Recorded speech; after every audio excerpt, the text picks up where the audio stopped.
नमस्कार फ्रेंड्स, आज बात करते हैं मिड बैक पेन के बारे में। मिड बैक पेन एक्चुअली वो पेन है जो बैक ऑफ चेस्ट में होता है। दैट मीन्स अगर आपका ये फ्रंट ऑफ चेस्ट है, आपके बैक ऑफ चेस्ट में पेन होता है और ये आगे झुकने से, टर्न करने से, एक्सटेंड करने से, पीछे की तरफ ज्यादा समय खड़े रहने से ये दर्द होता है और बहुत तेज दर्द होता है। तो ये दर्द पीछे से आगे की तरफ चलता है। आपकी स्पाइन से शुरू होगा बैक में, बीच वाले हिस्से में, और ये आगे की तरफ चलेगा। और मुझे ये सरप्राइज है कि ये बहुत ही अनडायग्नोज्ड पेन है। Mostly patient cardiologist, pulmonologist, general physician या किसी और डॉक्टर के पास बार बार जाते हैं, और क्योंकि उनको हार्ट की कोई प्रॉब्लम नहीं है या सांस की कोई प्रॉब्लम नहीं है, लंग्स में कुछ नहीं है, तो उनको इसका डायग्नोसिस नहीं मिलता और बड़े लंबे समय तक दवाइयां खाते रहते हैं। ये पेन हमारे बैक ऑफ स्पाइन में जो ज्वाइंट्स हैं, इनको फैसेट ज्वाइंट बोलते हैं। अगर इस मॉडल में देखें तो ये हमारा चेस्ट का एरिया है, इसमें ये जो ज्वाइंट्स हैं,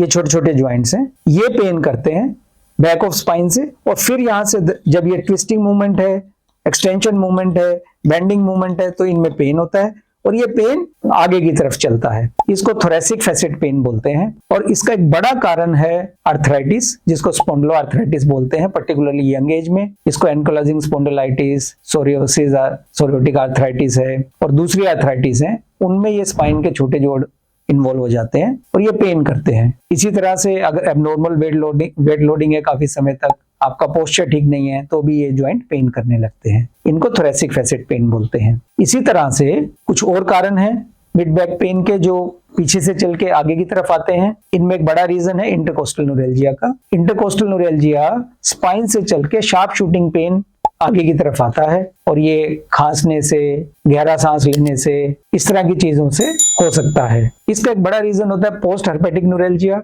जिसमें हर्पीज एक बीमारी होती है, शिंगल्स बोलते हैं। दाने निकलते हैं चेस्ट पे और वो दाने तो हील हो जाते हैं पर उनका दर्द होता रहता है और ये बहुत ही तेज दर्द होता है और हर टाइम जलन सी होती है।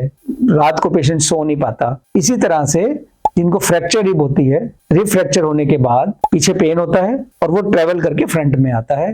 पेशेंट खांस नहीं पाता, पेशेंट गहरा सांस नहीं ले पाता। पोस्ट थोरेकोटमी, जिन लोगों की सर्जरी होती है चेस्ट की, उनकी रिब्स यहाँ से काट के खोली जाती हैं। थोरेकोटमी में पेन होता है और ये पेन फिर पीछे से चल के आगे की तरफ आता है। और ऐसे ऐसे पेशेंट आते हैं जो यहाँ पे छूने पे कपड़ा भी लगता है, हर्पीज में भी ऐसे कपड़ा लगता है, और इस तरह के इंटरकोस्टल न्यूरैल्जियास होते हैं। तो ये सब मिड बैक पेन के कारण हैं। ट्रीटमेंट में शुरू में जब पेशेंट आते हैं और उनकी अगर हर्पीज की हिस्ट्री नहीं है, सर्जरी नहीं हुई या उनको कोई चोट नहीं लगी है, तो हम डेफिनेटली एक कंसल्टेशन कार्डियोलॉजिस्ट से जरूर लेते हैं, ये देखने के लिए कि उनको कोई हार्ट रिलेटेड प्रॉब्लम तो नहीं है, क्योंकि चेस्ट पेन हो रहा है। चेस्ट का सीटी स्कैन कराते हैं, ये देखने के लिए कि कोई लंग रिलेटेड पैथोलॉजी तो नहीं है।